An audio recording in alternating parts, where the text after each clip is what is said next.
Bu Erva, Assalamualaikum. Waalaikumsalam, Ibu. Apa kabar? Hari ini sepertinya cerah sekali, ceria sekali. Alhamdulillah, seperti yang Ibu lihat sekarang. Oke, Bu Erva, gimana selanjutnya? Maaf Ibu, apakah Ibu menemuin saya ini berkaitan dengan supervisi yang akan kita lakukan besok?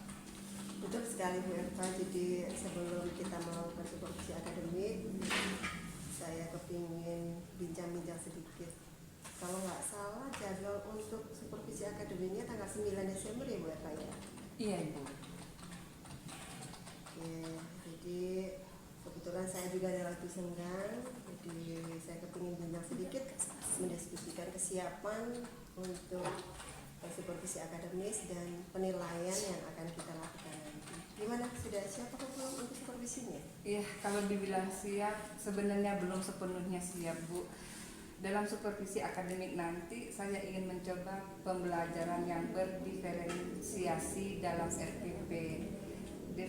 Diferensiasi yang saya pilih adalah diferensiasi konten dan model pembelajaran PBL. Tapi saya kurang yakin di bagian diferensiasi konten dan produk.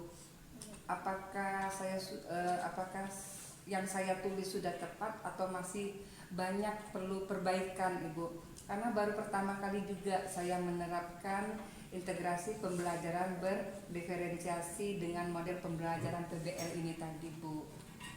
Oke, jadi dari tadi yang disampaikan Bu Erva ya, saya bisa menangkap bahwa nanti di dalam supervisi akademik Bu Erva ingin mengembangkan kompetensi, yaitu pengembangan kompetensi baru ya, mencoba pembelajaran berdiferensiasi Iya Ibu. yang diintegrasikan dengan model pembelajaran problem based learning. Iya Bu, iya seperti itu. Diferensiasinya yang dipilih adalah diferensiasi konten dan diferensiasi produk. Produk, ya? iya Bu. Nah, kalau boleh tahu Bu Erva nih, coba ceritakan sedikit, karena tadi katanya pembelajarannya baru ya. Iya Bu. Kira-kira alur pembelajarannya untuk diferensiasi yang dikaitkan dengan integrasi PBL-nya gimana coba? Jadi tujuan pembelajaran yang akan dicapai pada pembelajaran ini, yang akan disupervisi ini, yaitu peserta didik dapat mengolah informasi tentang sumber sejarah masuknya agama dan kebudayaan Hindu-Buddha di Indonesia. Jadi di sini siswa akan saya bagi menjadi beberapa kelompok sesuai dengan konten pilihan mereka yang akan mereka bahas Ibu. Kemudian mereka mengeksplorasi konsep dengan menggunakan berbagai sumber belajar yang mereka pilih, bisa itu dari buku, internet, atau dari media lainnya. Setelah mereka melakukan diskusi, setiap kelompok akan mempresentasikan di depan kelas juga dengan media yang berbeda sesuai dengan minat mereka, seperti membacakan teks hasil eksplorasi atau menampilkan gambar bisa atau clipping, dan ada juga yang akan menampilkan PowerPoint. Nah, presentasi atau media lainnya sesuai dengan minat dari peserta didik itu sendiri Ibu. Saya yakin sudah lengkap sekali Bu. Kalau dari uraian yang Bu Erva ceritakan, Bu Erva sudah paham betul ini sebenarnya untuk pembelajaran berdiferensiasi ya. Enggak Bu, ini belajar juga. Sudah sangat, jadi tadi sudah sangat rinci untuk pembelajarannya berbeda-beda ya. Jadi disesuaikan dengan minat siswa. Kemudian nanti dalam penyampaian atau presentasinya juga media belajarnya sudah diferensiasikan juga. Kalau menurut saya sudah lengkap Bu. Jadi gimana tindak lanjutnya nih?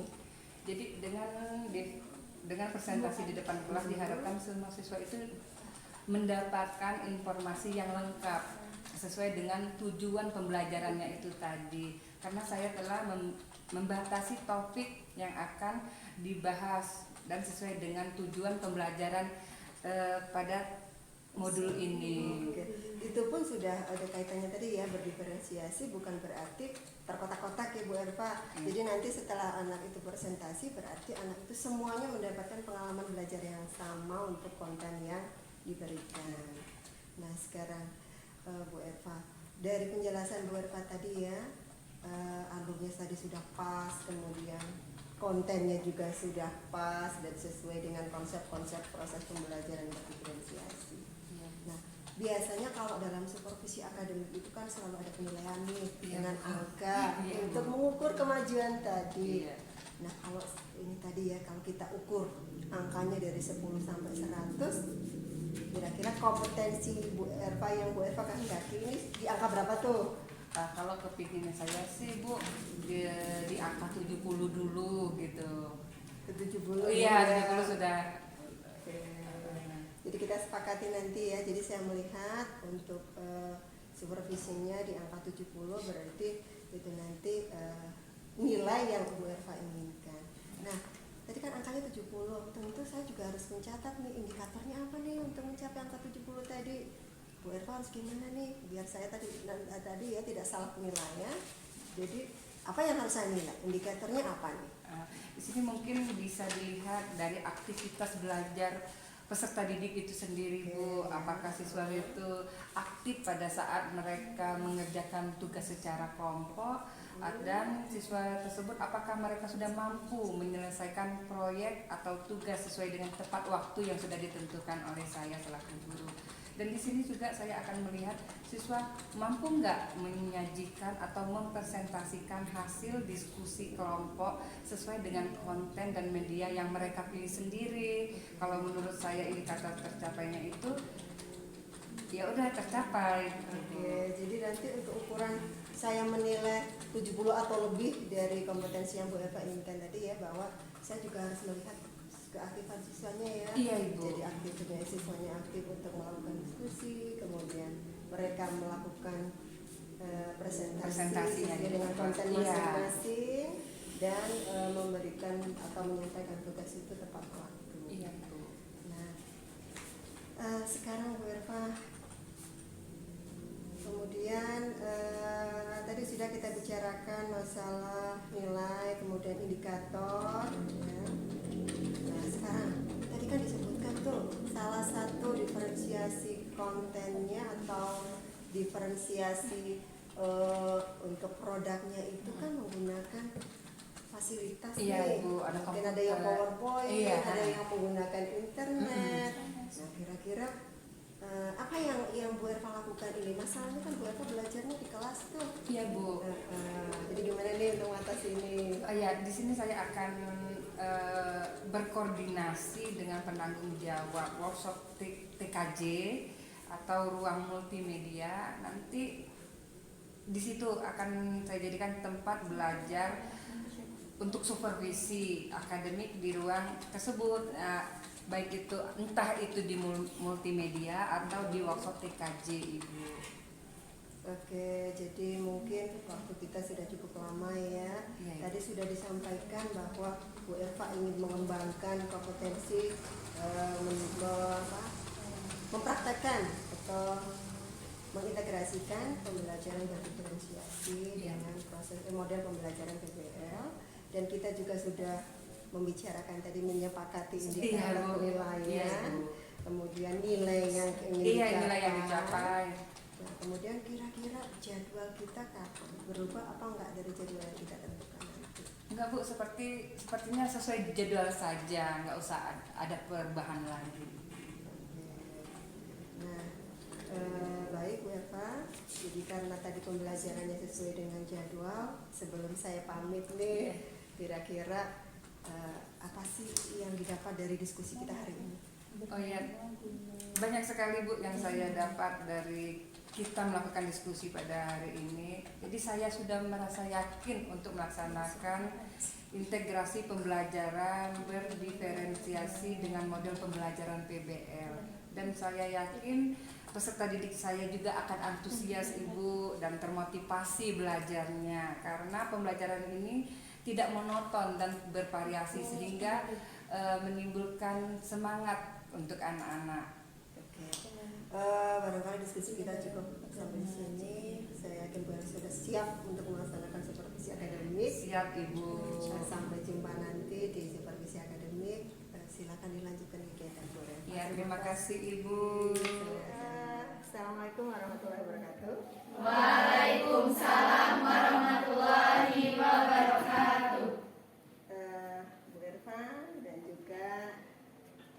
siswa sekalian. Jadi dalam rangka pemenuhan tugas Ibu, hari ini Ibu akan melihat proses pembelajaran yang akan kalian laksanakan. Jadi berdirinya Ibu di sini bukan menilai, tapi melihat proses pembelajaran yang akan Bu Eva sampaikan dalam rangka konten tugas. Tetapi Ibu tidak berdiri di sini karena mungkin dengan berdirinya Ibu di sini nanti mengganggu kalian. Tapi tetap Ibu mengawasi melalui suatu video nanti yang akan kita buat kontennya sama-sama. Ya, jadi ini adalah tugas Ibu mengawasi proses pembelajaran untuk penilaian supervisi akademis yang akan dilaksanakan oleh Bu Eva. Jadi itu saja mungkin pengantar dari Ibu. Silakan nanti pembelajarannya bersama Bu Eva ya, diikuti baik-baik. Ibu berada di dalam untuk melihat proses pembelajaran yang akan disampaikan. Barangkali itu saja dari Ibu. Assalamualaikum warahmatullahi wabarakatuh. Yang pertama, teori Brahmana. Teori Brahmana ini menyatakan bahwa masuknya agama dan kebudayaan Hindu-Buddha ke Nusantara ini dibawa oleh golongan Brahmana. Golongan Brahmana itu nama lain dari pendeta. Jadi menurut teori Brahmana, yang membawa agama Hindu-Buddha ke Indonesia itu pendeta atau Brahmana. Teori ini menegaskan kembali bahwa penyebaran agama Hindu ke Indonesia ini didukung oleh beberapa prasasti di Indonesia yang menggunakan bahasa Sanskerta. Ini menurut teori Brahmana. Yang kedua, teori kesatria. Teori kesatria ini menyatakan bahwa masuknya agama dan kebudayaan Hindu-Buddha ke Indonesia ini dibawa oleh kesatria. Kesatria itu tentara. Ya. Teori yang dikemukakan oleh Profesor Dr. Jill Mons ini mengargumen bahwa sekitar abad ke-4 sampai ke-6 Masehi kerap terjadinya perperangan sehingga kasta Satria yang terdiri dari kaum bangsawan dan prajurit ini mengalami kekalahan. Kekalahan sehingga dari kasta Satria dalam peperangan menurut teori Satria ini mendorong orang Satria melarikan diri dan mencari daerah baru hingga sampai ke Nusantara. Jadi menurut teori kesatria pada masa itu ya sedang terjadi peperangan karena kasta Satria atau prajurit ini mengalami kekalahan, maka mereka melarikan diri mencari daerah yang baru hingga sampai ke Nusantara atau ke Indonesia. Itu menurut teori Satria. Selanjutnya teori Waisa. Ya. Teori Waisa ini menyatakan bahwa golongan Waisa yang punya peran dalam penyebaran agama dan kebudayaan Hindu-Buddha. Ya.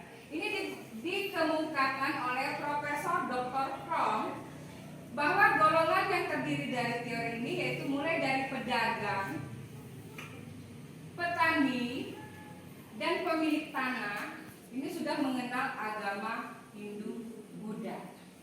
Kedatangan golongan Waisa ke Indonesia yaitu memperkenalkan agama dan kebudayaan Hindu-Buddha pada masyarakat Indonesia di samping berdagang. Golongan ini diyakini menetap sementara waktu dan tidak jarang juga menetap permanen di Nusantara, lalu menikah dengan penduduk asli Indonesia. Itu teori Waisa.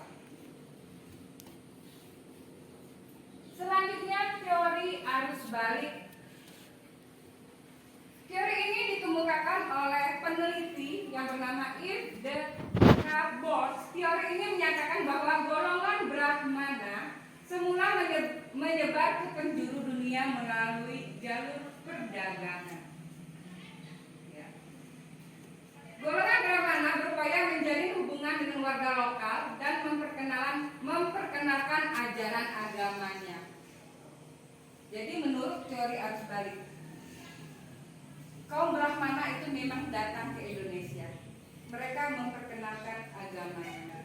Lalu masyarakat pribumi atau masyarakat Indonesia ini mengenal atau mempelajari sedikit mengenai agama Hindu ataupun Buddha tersebut. Lalu masyarakat Indonesia ini pergi sendiri ke India untuk memperdalam ilmu agama Hindu ataupun Buddha. Setelah mereka memahami lebih banyak lagi mengenai ajaran agama Hindu maupun Buddha, mereka kembali lagi ke Nusantara dan menyebarkan agama Hindu Buddha ke Indonesia. Itu kenapa ngobrol? Apa yang diobrolkan? Hah?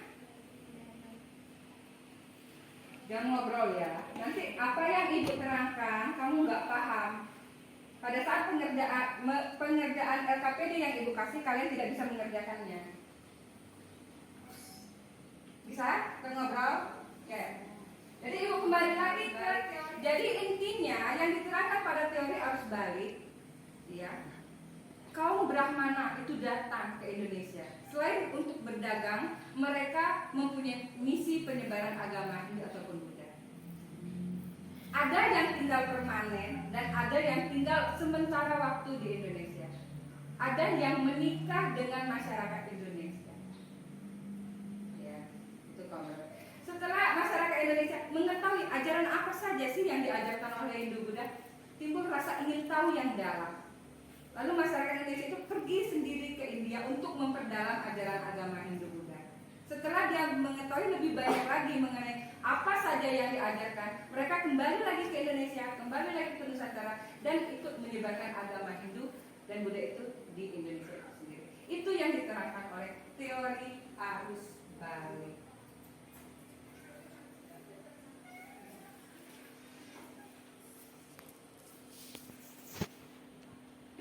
Sampai di sini ada yang mau ditanyakan?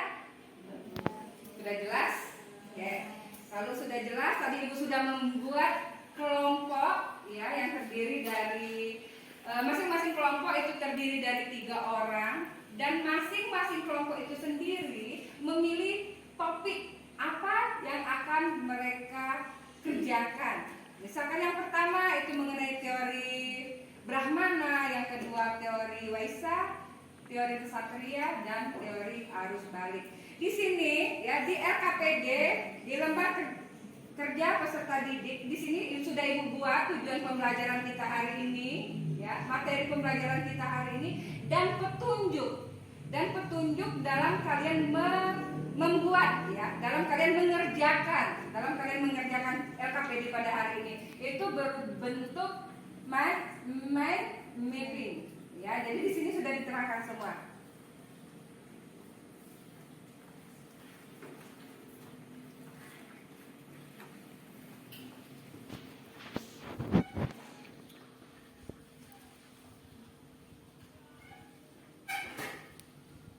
Ya, itu kalian baca, ya, kalian pahami terlebih dahulu apa perintahnya dari LKPD ini.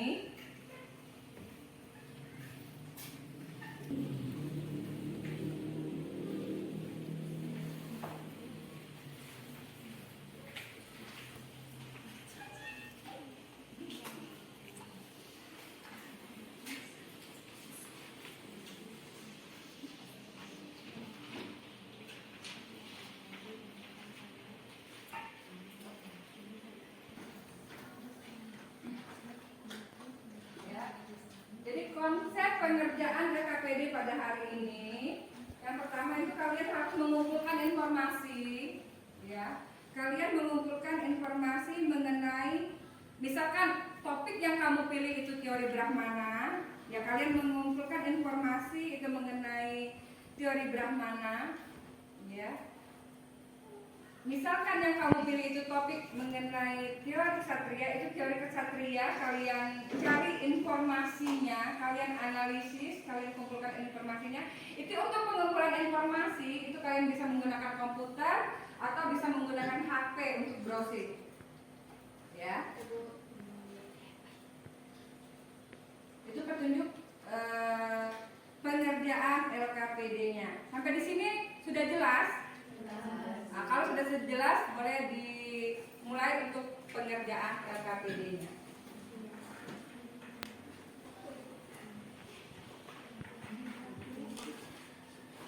Dan Ibu, tidak hanya apa yang kalian hasilkan nanti, tetapi pada saat kalian mengerjakannya itu juga ada penilaiannya. Apakah sudah ada kerjasamanya? Atau misalkan dalam satu kelompok itu ada yang tidak bekerja, cuma duduk doang, itu ada penilaiannya.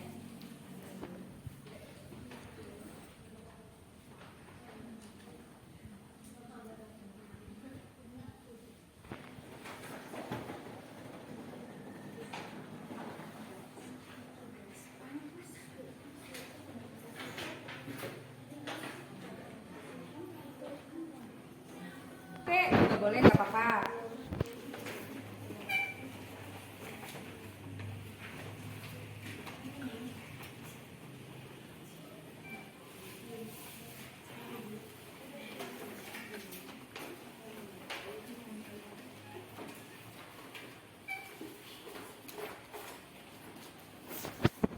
Assalamualaikum warahmatullahi wabarakatuh. Waalaikumsalam warahmatullahi wabarakatuh. Kami dari kelompok 1 ingin mempresentasikan hasil diskusi kami yang akan dijelaskan oleh Devita dan Syifa. Pada Devita dan Syifa saya persilakan.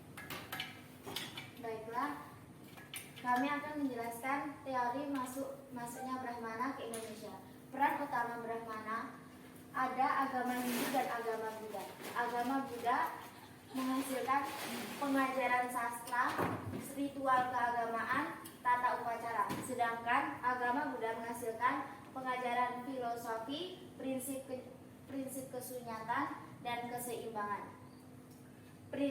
Dalam agama Hindu menghasilkan penyebaran keyakinan yaitu di daerah Jawa dan Sumatera. Di daerah Jawa ada candi, yaitu penyebaran budaya, seni sastra, arsitektur, dan lain-lain.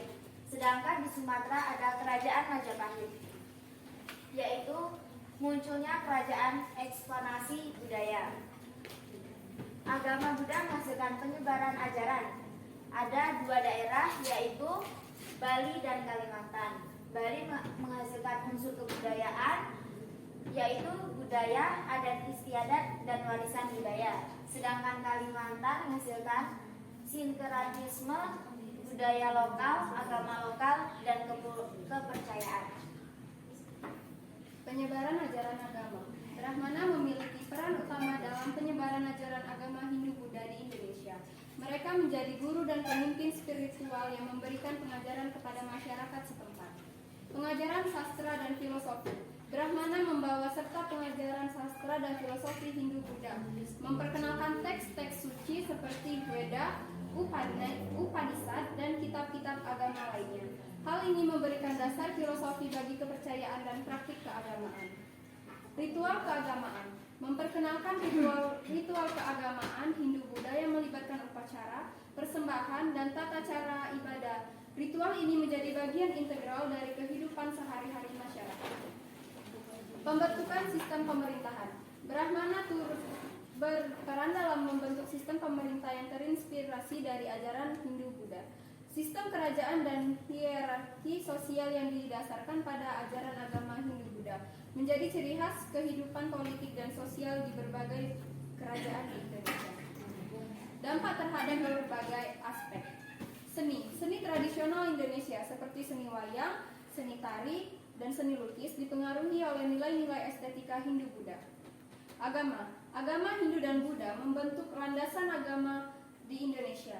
Banyak kuil Hindu dan stupa Buddha yang dibangun sebagai tempat ibadah.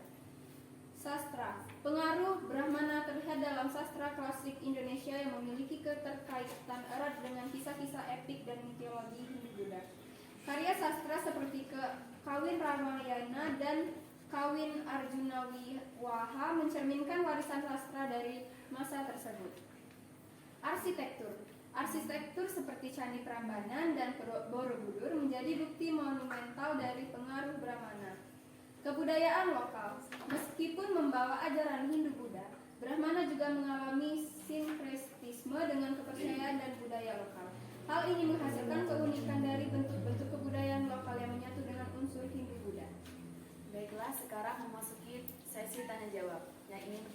Silakan.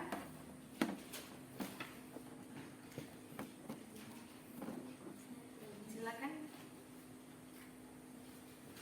Apa peran utama yang dimainkan oleh Brahmana dalam masuknya agama dan kebudayaan Hindu-Buddha ke Indonesia? Baiklah, siapa lagi yang ingin bertanya? Silakan. Silakan. Bagaimana pengaruh Brahmana yang tercermin dalam rancangan arsitektur candi-candi di Indonesia? Baiklah, pertanyaan yang akan dijawab oleh Devita dan Syifa. Baiklah, saya akan menjawab pertanyaan dari Yansi. Pertanyaannya, apa peran utama yang dimainkan oleh Brahmana dalam masuknya agama dan kebudayaan Hindu-Buddha ke Indonesia? Peran utama Brahmana mencakup penyebaran ajaran agama Hindu dan Buddha, pengajaran sastra dan keagamaan, pengajaran sastra dan filosofi, serta mengembangkan ritual keagamaan. Mereka berperan sebagai guru spiritual yang memperkenalkan nilai-nilai keagamaan dan budaya Indonesia ke masyarakat Indonesia. Baiklah, saya akan menjawab pertanyaan dari Anis. Pengaruh Brahmana tercermin dari rancangan arsitektur candi dengan adapun elemen-elemen Hindu-Buddha seperti stupa, gambar giraha, dan mandala. Struktur ini mencerminkan konsep spiritual dan formula yang diimpor dari India. Baiklah, di sini saya akan membacakan kesimpulan Brahmana. Pengaruh Brahmana dan masuknya agama dan kebudayaan Hindu-Buddha ke Indonesia tidak hanya bersifat keagamaan, tetapi juga meresap dalam berbagai aspek kehidupan sehari-hari, membentuk karakteristik dan identitas budaya Nusantara yang kaya dan beragama. Sekian hasil presentasi dari kami akhiri. Wassalamualaikum warahmatullahi wabarakatuh. Waalaikumsalam warahmatullahi wabarakatuh. Oke, tadi teman kalian sudah menyajikan mengenai salah satu teori masuknya agama dan kebudayaan Hindu-Buddha di Indonesia, yaitu teori Brahmana. Ya.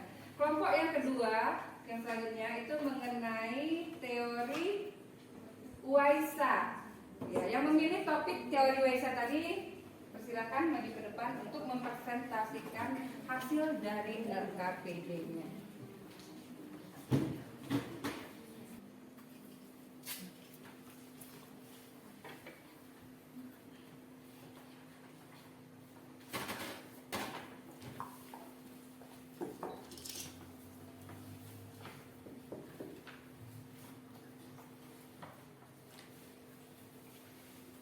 Assalamualaikum warahmatullahi wabarakatuh. Waalaikumsalam warahmatullahi wabarakatuh. Kami dari kelompok 2 akan menjelaskan tentang teori Waisa yang sudah kami diskusikan, yang akan dijelaskan oleh teman saya yaitu Mina.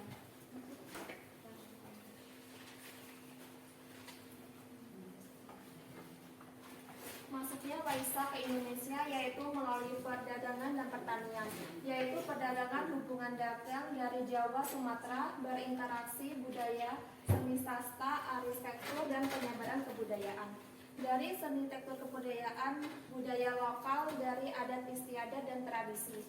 Yang saya akan ingin menjelaskan yaitu melalui perdagangan, Waisa sebagai kelas perdagangan dan perdagangan berperan penting dalam membuka jaringan perdagangan antara India dan wilayah Indonesia. Dan pertanian yaitu Waisa terlibat dari interaksi budaya dengan masyarakat lokal. Dampak terhadap aspek dari masuknya Waisa yaitu seni. Pengaruh Waisa terlihat dalam seni adopsi motif-motif dan gaya seni India, seni relief pada candi dan candi ukiran dan patung-patung mencerminkan pengaruh India. Sementara seni wayang kulit dan seni pertunjukan lainnya juga mendapat inspirasi dari tradisi seni India. Dan selanjutnya akan dijelaskan oleh Anis. Masuknya Waisa lewat pertanian yaitu pengembangan pertanian yang ada di Bali dan Kalimantan dengan sistem pertanian yaitu seni astra, arsitektur, dan kebudayaan tradisional, pemeliharaan budaya lokal, dan upacara agama keagamaan. Sastra Waisya juga membawa tradisi sastra India. Hal ini tercermin dalam Kakawin atau karya sastra klasik Indonesia yang menghadap dari kisah-kisah epik dan mitologi Hindu-Buddha. Kakawin seperti Arjuna Wihana dan Bratayuda menjadi contoh karya sastra yang mencerminkan pengaruh Waisya. Arsitektur. Pengaruh Waisya terlihat dalam arsitektur candi dan bangunan suci. Candi-candi seperti Prambanan menampilkan kesatrisikan arsitektur Hindu yang diperkaya dengan seni ornamen dan relief yang diadopsi dari India. Kebudayaan lokal. Waisya tidak hanya membawa ajaran agama dan budaya Hindu-Buddha, tetapi juga melakukan sinkretisme dengan kebudayaan lokal, lalu menghasilkan tradisi lokal yang diwarnai unsur-unsur Hindu-Buddha namun tetap mempertahankan keunikan budaya Nusantara. Sistem perekonomian. Kontribusi Waisya dalam perdagangan membantu wilayah tersebut. Pertumbuhan ekonomi ini turut memengaruhi perkembangan kehidupan masyarakat termasuk seni, sastra, dan arsitektur.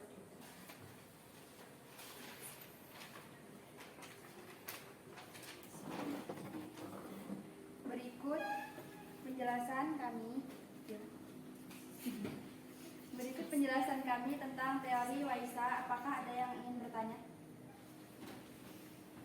Ada yang mau bertanya enggak? Oke, tuh. Ada yang mau bertanya.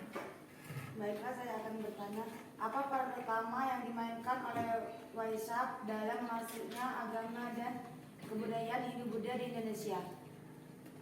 Baik, apakah ada yang ingin bertanya? Saya izin jelaskan dampak peran Waisya terhadap kebudayaan lokal di Indonesia. Baiklah, pertanyaan yang pertama akan dijawab oleh Anis. Waisya berperan sebagai pedagang yang memfasilitasi hubungan perdagangan antara India dan Indonesia, membawa serta ajaran Hindu-Buddha dan memberikan kontribusi pada pertumbuhan ekonomi dan perkembangan sistem pertanian di wilayah Indonesia. Yang kedua akan dijawab oleh Nia. Dampak peran Waisya terhadap kebudayaan lokasi terlihat dalam sinkretisme budaya. Waisya tidak hanya membawa ajaran Hindu-Buddha tetapi juga terlibat dalam interaksi dengan kebudayaan lokal. Ini menciptakan keunikan dalam tradisi lokal yang menyatu dengan unsur-unsur Hindu budaya sehingga membentuk keberagaman dan kekayaan budaya di Indonesia.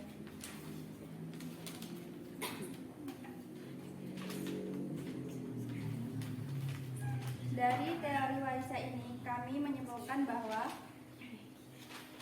peran Waisya dalam masuknya agama dan kebudayaan Hindu-Buddha ke Indonesia tidak hanya melibatkan aspek perdagangan dan pertanian saja, tapi juga mencakup interaksi budaya yang mendalam, berbentuk karakter unik dari kebudayaan Indonesia yang melibatkan harmoni antara Waisya India dan kekayaan Buddha lokal.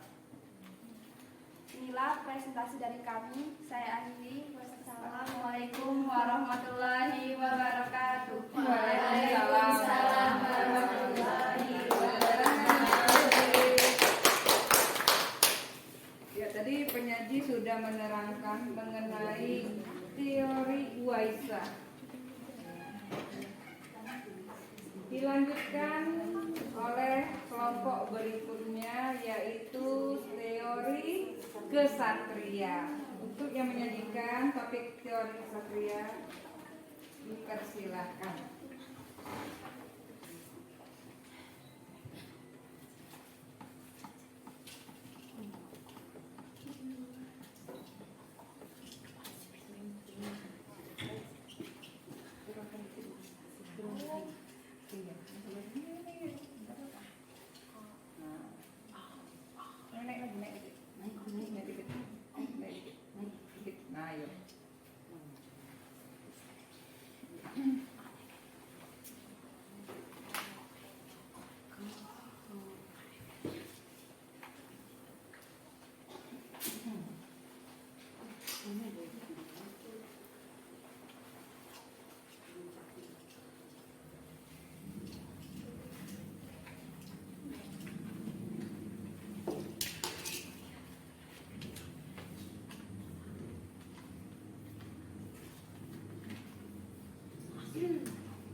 kami akan menyampaikan hasil dari kelompok kami tentang teori masuknya agama Hindu-Buddha di Indonesia menurut teori kesatria. Dan akan disampaikan oleh Dida. Mind mapping ini menggambarkan peran kesatria dalam masuknya agama dan kebudayaan Hindu-Buddha ke Indonesia dengan fokus kepada ekspansi militer, pembentukan kerajaan, dan pengaruhnya terhadap berbagai aspek kehidupan seperti seni, sastra, agama, arsitektur, dan sistem pemerintahan. Peran utama kesatria dalam masuknya agama Hindu-Buddha ke Indonesia antara lain ekspansi militer. Kesatria memainkan peran sentral dalam ekspansi militer untuk menaklukkan wilayah-wilayah baru. Ekspansi ini memfasilitas penyebaran agama Hindu-Buddha dan pembentukan kerajaan di berbagai wilayah di Indonesia. Dan yang kedua adalah pembentukan kerajaan. Kesatria berkontribusi pada pembentukan kerajaan yang didasarkan pada prinsip-prinsip ajaran Hindu-Buddha. Pembentukan kerajaan ini menciptakan kerangka pemerintahan sosial yang berakar pada nilai-nilai agama Hindu-Buddha. Dampak terhadap berbagai aspek seperti seni, kesatria berperan dalam pengembangan seni yang mencerminkan nilai-nilai agama Hindu-Buddha. Seni relief pada candi, ukiran, dan patung-patung menjadi ekspresi seni yang menggambarkan kisah-kisah epik dan mitologi Hindu-Buddha. Dan ada juga sastra. Pengaruh kesatria dapat dilihat dalam sastra yang menciptakan kakawin atau karya sastra klasik dengan mengeksplorasi cerita-cerita epik Hindu seperti Ramayana dan Mahabharata. Dan ada juga dampak aspek agama, yaitu kesatria juga membawa nilai-nilai agama Hindu-Buddha ke dalam sistem pemerintahan dan mempromosikan praktik keagamaan. Pemujaan kepada dewa-dewa Hindu dan Buddha menjadi bagian dari kehidupan sehari-hari di kerajaan yang dibentuk oleh kesatria. Dan ada juga arsitektur. Pembentukan kerajaan oleh kesatria membawa pengaruh besar pada arsitektur. Candi-candi besar seperti Prambanan dan Borobudur mencerminkan kemegahan arsitektur Hindu-Buddha dengan tata letak dan ornamen yang mencerminkan keyakinan keagamaan. Dan yang terakhir ada sistem pemerintahan. Kesatria memperkenalkan sistem pemerintahan berbasis kerajaan yang terinspirasi oleh ajaran Hindu-Buddha. Ini mencakup pembentukan struktur pemerintahan hukum dan administrasi yang mencerminkan nilai-nilai keagamaan. Baiklah, sekian presentasi kami. Apakah teman-teman ingin bertanya? Dipersilakan. Izin bertanya, apa dampak ekspansi militer oleh kesatria terhadap kebudayaan lokal di Indonesia? Apakah ada yang ingin bertanya? Izin menjelaskan bagaimana kesatria berkontribusi pada perkembangan sistem pemerintahan dan hukum di kerajaan-kerajaan Hindu-Buddha di Indonesia. Oke, terima kasih. Apakah ada yang ingin bertanya lagi? Sudah. Jika tidak, kami akan berdiskusi sebentar untuk mengisi jawaban dari teman-teman.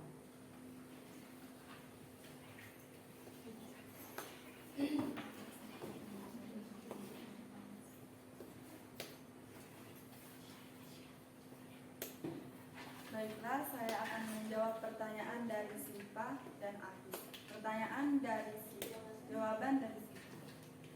Ekspansi militer oleh kesatria membawa dampak perubahan pada kebudayaan lokal dengan memperkenalkan nilai-nilai sistem pemerintahan dan struktur sosial baru yang didasarkan pada ajaran Hindu-Buddha. Hal ini menciptakan transformasi budaya yang dalam. Bagaimana dengan Sipa? Akan menjawab pertanyaan dari Agus. Kesatria berkontribusi pada pembangunan sistem pemerintahan dengan memperkenalkan kerajaan-kerajaan berbasis Hindu-Buddha. Mereka membentuk struktur pemerintahan hukum dan hierarki sosial yang mencerminkan nilai-nilai dan ajaran Hindu-Buddha. Bagaimana dengan Agus? Apakah masih ada yang ingin bertanya? Jika tidak, baiklah kami akan menyampaikan kesimpulan dan hasil dari kerja kelompok kami. Pengaruh kesatria tidak hanya terbatas pada dimensi militer, tapi juga melibatkan dan pemeliharaan kerajaan yang menjadi bagi perkembangan seni, sastra, agama, dan sistem pemerintahan yang mencirikan kehidupan di wilayah tersebut pada masa itu.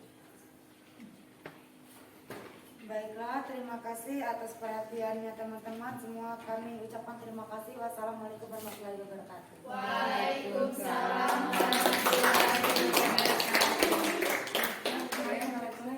Kelompok yang di depan ini sudah menyajikan mengenai salah satu teori masuknya agama di Indonesia, yaitu teori kesatria. Yang terakhir ini teori arus balik, ya, yang mengerjakan teori arus balik. Assalamualaikum warahmatullahi wabarakatuh. Waalaikumsalam warahmatullahi wabarakatuh. Kami akan mempresentasikan dari hasil diskusi kami mengenai yaitu teori arus balik. Yang pertama ada pendahuluan yang mencakup dalam latar belakang sejarah Asia Tenggara dan peranan perdagangan dan hubungan antar budaya. Kemudian dilanjutkan dengan agama Hindu-Buddha, penyebaran agama Hindu-Buddha dari India ke Asia Tenggara. Peran pedagang, misionaris, dan intelektual dalam penyebaran ajaran agama. Dilanjutkan dengan kebudayaan Hindu-Buddha, seni dan arsitektur Hindu-Buddha, peninggalan Buddha dalam bentuk candi, prasasti, dan seni rupa. Kemudian, era kerajaan Hindu-Buddha di Indonesia. Kerajaan Kutai, Martadipura, Sriwijaya, dan Majapahit. Lalu, peran kerajaan dalam menggabungkan unsur Hindu-Buddha dan pemerintahan dan kehidupan sehari-hari. Lalu dilanjutkan dengan prakarsa lokal, integrasi kepercayaan lokal dengan ajaran Hindu-Buddha, kemudian adopsi dan adaptasi unsur budaya, dan dilanjutkan dengan perkembangan seni dan kebudayaan, pembangunan candi seperti Candi Borobudur dan Prambanan, kemudian seni lukis dan pahat yang menggambarkan cerita epik Hindu-Buddha. Kemudian dilanjutkan dengan periode pasca kerajaan Hindu-Buddha, pergeseran agama di Indonesia, kemudian pembauran unsur-unsur Hindu-Buddha dalam budaya setempat, lalu pentingnya warisan budaya, tradisi keagamaan yang tetap hidup, pengaruh dalam tarian, musik, dan kebudayaan sehari-hari. Dan kesimpulannya, pentingnya pemahaman terhadap warisan Hindu-Buddha dalam membentuk identitas Indonesia, pengaruh kontemporer dalam seni, budaya, dan kehidupan sehari-hari. Kemudian materi selanjutnya akan dijelaskan kepada teman saya, yaitu Natasha Amanda. Mind mapping ini mencakup teori arus balik dalam masuknya agama Hindu-Buddha ke Indonesia, dengan hubungan perdagangan dan diplomasi, pertukaran budaya antara India dan Indonesia, serta dampaknya terhadap perkembangan kebudayaan lokal dan tradisi. Yang pertama mengenai hubungan perdagangan dan diplomasi. Perdagangan. Arus agama Hindu-Buddha didorong oleh perdagangan seperti rempah-rempah, logam, kain, dan barang lainnya menjadi faktor utama yang memperkuat hubungan ekonomi antara kedua wilayah. Kemudian ada diplomasi yang memainkan peran kunci dalam memperkuat hubungan antara India dan Indonesia. Pemberian hadiah, kunjungan, diplomatik, dan perjanjian perdamaian menjadi cara untuk menjaga stabilitas dan memfasilitasi pertukaran budaya. Pertukaran budaya. Yang pertama, ide dan pengetahuan. Arus balik membawa bersamaan ide pengetahuan dan konsep-konsep budaya dari India ke Indonesia ini mencakup ajaran agama, sistem nilai dan filosofi yang kemudian membentuk pemikiran dan pandangan hidup masyarakat Indonesia. Yang kedua, seni dan arsitektur. Seni dan arsitektur Indonesia dipengaruhi oleh gaya seni India. Arsitektur candi-candi, relief-relief, dan seni ukir mencerminkan pengaruh kuat dari seni Hindu dan Buddha India. Kemudian ada bahasa dan sastra. Pertukaran budaya yang mencakup pengaruh dalam bahasa dan sastra. Banyak kata, frasa, dan karya sastra Indonesia memiliki akar yang dalam dalam bahasa Sanskerta dan menggunakan aksara Pallawa. Dampak terhadap perkembangan kebudayaan lokal dan tradisi. Yang pertama, sinkretisme budaya. Arus balik menciptakan suatu bentuk sinkretisme budaya Indonesia. Ajaran hidup Buddha menyatu dengan kepercayaan dua lokal, menciptakan sistem kepercayaan dan praktik keagamaan yang unik. Yang kedua, pembentukan kerajaan. Hubungan perdagangan dan diplomasi melalui arus balik turut membentuk kerajaan-kerajaan di Indonesia yang didasarkan pada prinsip-prinsip hidup Buddha. Ketiga, sistem pemerintahan. Pengaruh arus balik terlihat dalam pengembangan sistem pemerintahan berbasis kerajaan yang diadopsi dari model India. Sistem ini mencakup struktur pemerintahan, hierarki, sosial, dan hukum yang menggambarkan pengaruh kuat Hindu-Buddha. Yang terakhir, tradisi keagamaan. Ajaran hidup Buddha membentuk tradisi keagamaan di Indonesia. Upacara keagamaan, ritual, dan perayaan yang berasal dari ajaran tersebut menjadi bagian internal dari kehidupan sehari-hari masyarakat. Sekian penjelasan dari kami. Ada yang ingin ditanyakan? Saya. Izin moderator bertanya. Apa yang dimaksud dengan teori arus balik dalam konteks masuknya agama Hindu Buddha ke Indonesia? Apa masih ada yang ingin bertanya? Baiklah, izin moderator saya bertanya. Apa dampak arus balik terhadap perkembangan kebudayaan di Indonesia? Masih ada yang ingin bertanya? Kami persilahkan. Sudah tidak. Baiklah, untuk menjawab pertanyaan-pertanyaan dari teman-teman sekalian akan dijawab oleh teman saya, yaitu Deju. Saya akan menjawab pertanyaan dari Inge. Teori arus balik merujuk pada pergerakan kembali atau pengembalian ajaran agama Hindu Buddha dari Indonesia ke India setelah sebelumnya agama tersebut masuk ke Indonesia.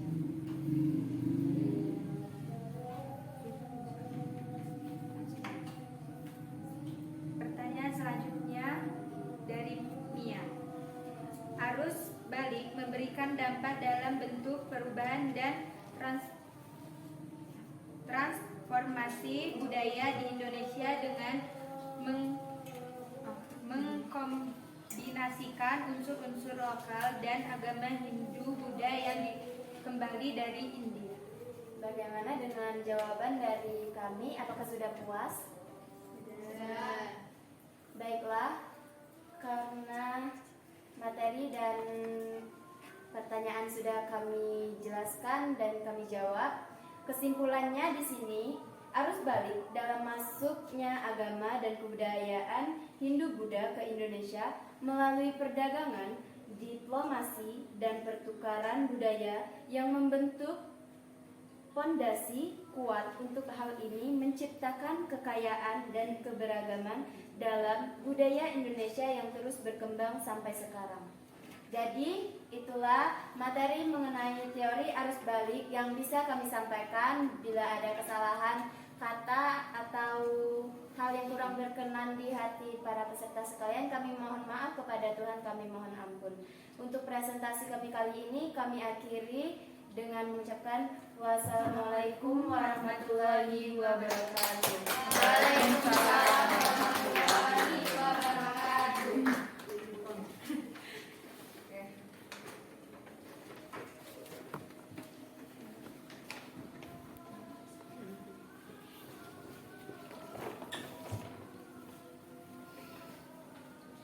Ya sudah ya, berarti materi kita pada hari ini mengenai teori-teori masuknya agama dan kebudayaan Hindu-Buddha ke Indonesia ini sudah kita bahas, dan bagus sekali di sini semua peserta didik itu bekerja sama untuk menyelesaikan permasalahan pada kelompoknya masing-masing. Tidak ada yang kerja sendiri, di sini mereka bekerja sama dan mereka berusaha untuk mengumpulkan informasi dari berbagai macam sumber. Mengenai materi yang sudah dipresentasikan tadi, ada beberapa teori yang menjelaskan mengenai masuknya agama dan kebudayaan Hindu-Buddha ke Indonesia. Ya, ada teori Brahmana, ada teori Waisa, Kesatria, arus balik. Dari materi yang sudah dijabarkan tadi, ada nggak di antara kalian yang bisa menyimpulkan, ya, menyimpulkan materi yang sudah dipresentasikan tadi, baik dari kelompok 1 sampai ke kelompok 4, dari teori Brahmana sampai ke teori arus balik. Ada nggak yang bisa menyimpulkannya? Oke. Masuknya Hindu-Buddha ke Indonesia melibatkan beberapa teori yang menjelaskan peran berbagai kelompok sosial dalam proses masuknya agama dan kebudayaan Hindu-Buddha ke Indonesia, dari teori Brahmana, Waisa, Ksatria hingga teori arus balik. Oke, jadi itu kesimpulan yang bisa disimpulkan oleh teman kamu. Nah, pada saat pengerjaannya tadi, pada saat kalian mengidentifikasi, pada saat kalian mencari informasi mengenai topik yang kalian bahas per kelompoknya, ada kendala nggak yang kalian temui? Tidak. Oh, nggak ada kendala. Terus ada nggak yang hanya duduk saja, tidak berperan dalam menyelesaikan LKPD kalian? Tidak. Oh ya, berarti pada saat pengerjaan LKPD-nya itu kalian tidak menemukan kendala, dan kalian juga sudah melakukan kerjasama yang baik untuk menyelesaikan LKPD-nya. Itu sudah bagus sekali. Tepuk tangan untuk kita semua. Nah, jadi untuk materi kita pada hari ini mengenai teori-teori masuknya agama Hindu Buddha ke Indonesia. Jadi ada beberapa teori yang menjelaskan mengenai masuknya agama dan kebudayaan Hindu Buddha di Indonesia. Antara lain ada teori Brahmana, ada teori Ksatria, Waisa, dan arus balik. Jadi dari teori-teori tersebut masing-masing memberikan kontribusi yang unik, ya, yang membentuk kerangka waktu dan karakteristik masuknya kebudayaan dan agama Hindu Buddha ke Indonesia. Jadi dengan adanya teori-teori tadi, masuknya agama Hindu-Buddha ke Indonesia bukanlah proses yang satu arah. Jadi maksudnya pengaruh atau agama kebudayaan Hindu-Buddha ke Indonesia ini bukan proses satu arah, tetapi sebuah interaksi yang kompleks dari berbagai sumber, ya, dari berbagai unsur budaya. Ini bisa kita lihat dari dampaknya. Dampaknya di bidang apa saja? Ada di dalam bidang seni, ada di bidang sastra, bidang kebudayaan lokal, serta membentuk identitas kultural Indonesia yang unik dan penuh keberagaman. Itu dampak dari teori-teori masuknya agama Hindu-Buddha ke Indonesia. Jadi cukup ya materi kita hari ini. Presentasi kita bisa berjalan dengan bagus. Alhamdulillah kalian juga tidak menemukan kendala, tidak menemukan permasalahan pada saat penyelesaian LKPD-nya tadi. Ya.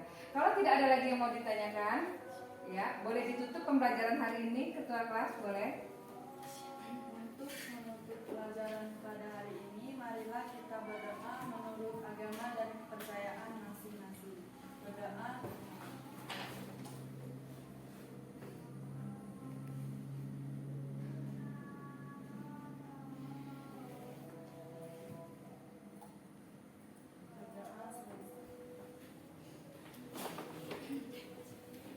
Untuk materi minggu depan ini kita masih dalam konteks proses masuknya Hindu-Buddha ke Indonesia, tetapi sudah menjurus ke kerajaan-kerajaan yang bercorak Hindu-Buddha di Indonesia. Itu materi yang akan kita pelajari minggu depan. Untuk hari ini Ibu cukupkan sampai di sini. Ketemu lagi minggu depan. Wassalamualaikum warahmatullahi wabarakatuh. Waalaikumsalam warahmatullahi wabarakatuh.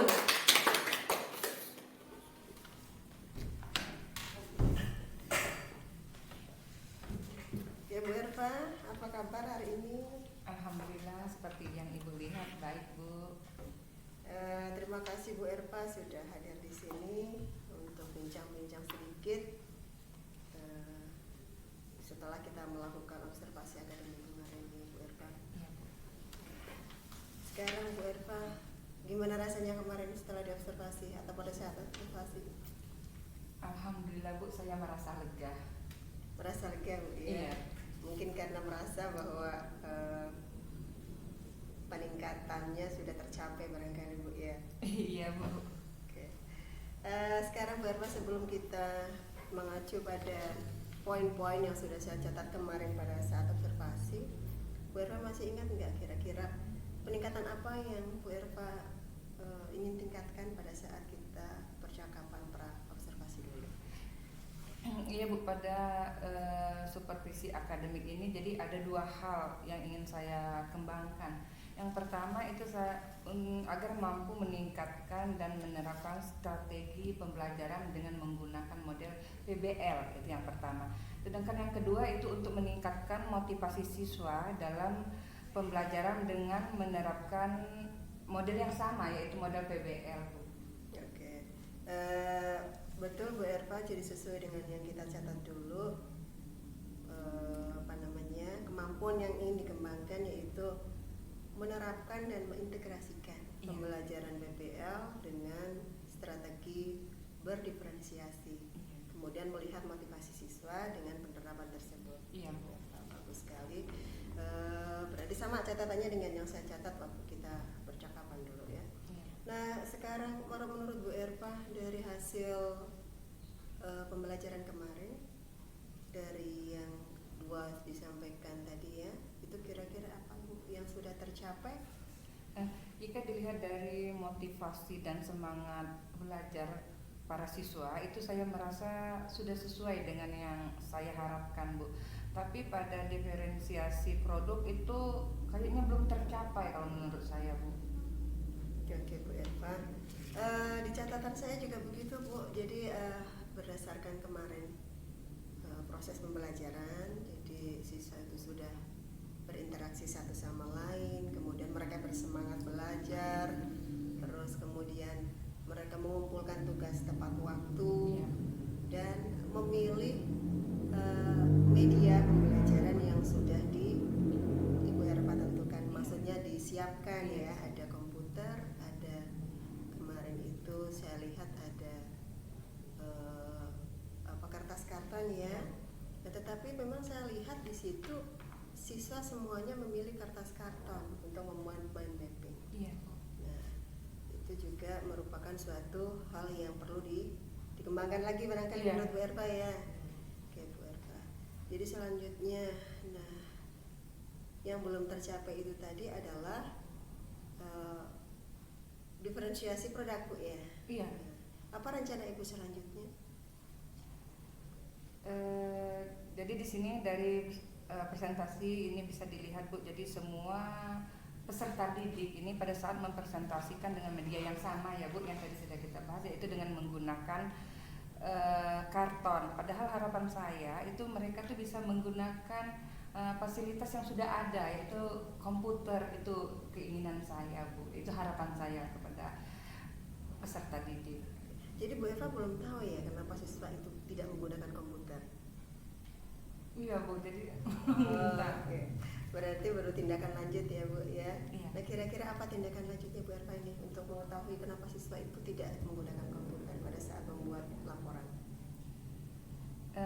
Di situ mereka menyajikan mappingnya tadi masih menggunakan kertas karton kan Bu. Padahal di depan mereka itu sudah ada komputer. Jadi yang saya kedepannya saya akan mencari tahu kenapa siswa tersebut tidak menggunakan fasilitas yang sudah ada.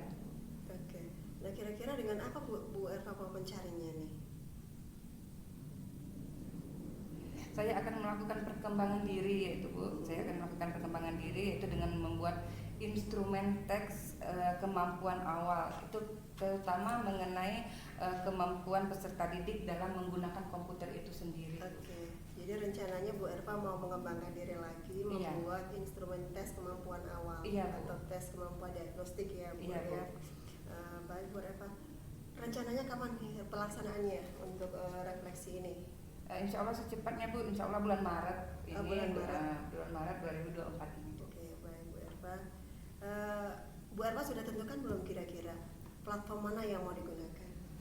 Rencana saya pakai platform Merdeka Mengajar itu Bu. Oke, yang platform mau dipilih Merdeka Mengajar Iya. ya, nanti dipilih apakah ada yang menyajikan untuk pelatihan membuat instrumen untuk tes awal. Tes kemampuan diagnostiknya. Oke Bu Erva, ada yang perlu disampaikan selain yang pokok bahasan kita hari ini?